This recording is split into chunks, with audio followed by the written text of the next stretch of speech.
பயிருமே அங்க சாஞ்சி இது போற எடுப்பதா முளைச்சது போற எடு டிவில எடு ஏதோ ரோட்ல கிடக்குப்பா ரோட்ல எந்த டிவி இதெல்லாம் எடு நீ யாரும் வரமாட்டாங்க அந்த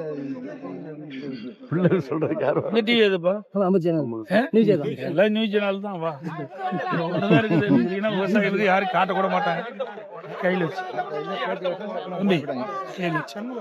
தஞ்சாவூர் இதை போயிட்டு எடுத்துட்டுங்க நட முடியல அவ்வளவு உங்க அரசுல எப்படி கொள்முதல் பண்ணீங்க இப்ப என்ன நடந்துகிட்டு மொபைல் பண்ணணும் ஒரு டிஎன்ஜி 2000 இருக்கு ஒரு டிஎன்ஜி மொபைல் மூலம் அந்த ஒவ்வொரு சென்டர்ல 5000 மூட்டைக்கு மேல தேங்கிருக்கு அந்த நெல்லை சென்டர் மூலம் எடுக்க முடியாது எல்லா இடத்துலையும் மொபைல் மூலமா கொள்முதல் பண்ணணும் அதுக்கு ஐயா தான் நடவடிக்கை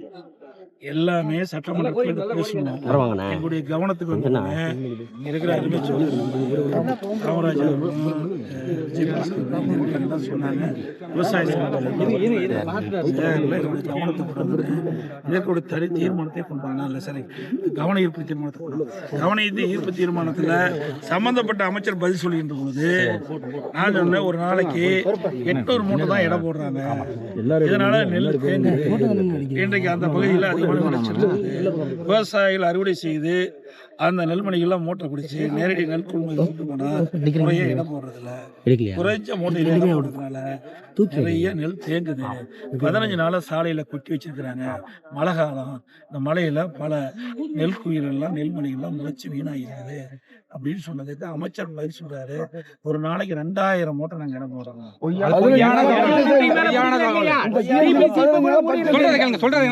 அதோட அவ்வப்போது அந்த டிபிசியில் இருக்கிற அந்த ஏற்கனவே கொள்முதல் செய்யப்பட்ட அறிக்கை மூட்டைனா உடனுக்குடன் அனுப்பிட்டு இருக்கணும் அப்படின்னு தகவல் சொன்னார். ஆனால் நான் நேரடியாக காட்டூர் பகுதியில நேரடியாக டிபிசி சென்டர் போய் பார்க்கட்டும் நாங்கள் ரோட் மேனை வந்து அவர்களே சொல்கிறாங்க 800 to 900 மூட்டை தான் நாங்கள் ஒரு நாளைக்கு நாங்கள் இடம் போட்டோம். இப்பொழுது கிட்டத்தட்ட அந்த குடோனில் அந்த டிபிசி சென்டரில் முழுசாக நிரம்பி போச்சு. இனி இங்கே இருக்கிற மூட்டைகள்லாம் லாரி மூலமாக லோட் செஞ்சு அனுப்பி குடோனுக்கு போனது தான். இந்த டிபிசி இருக்கிறது நாங்கள் வந்து இருக்கிற மூட்டைகள்லாம் நாங்கள் எடுத்து அனுப்பிச்சா தான் புதுசாக விவசாயிகளுக்கு உணர நெல்லை இடம் போட்டு பர்ச்சேஸ் பண்ணணும்னு சொல்றாங்க. ஆனால் அமைச்சர் நேரடியாகவே நான் வந்து பார்த்தேன்.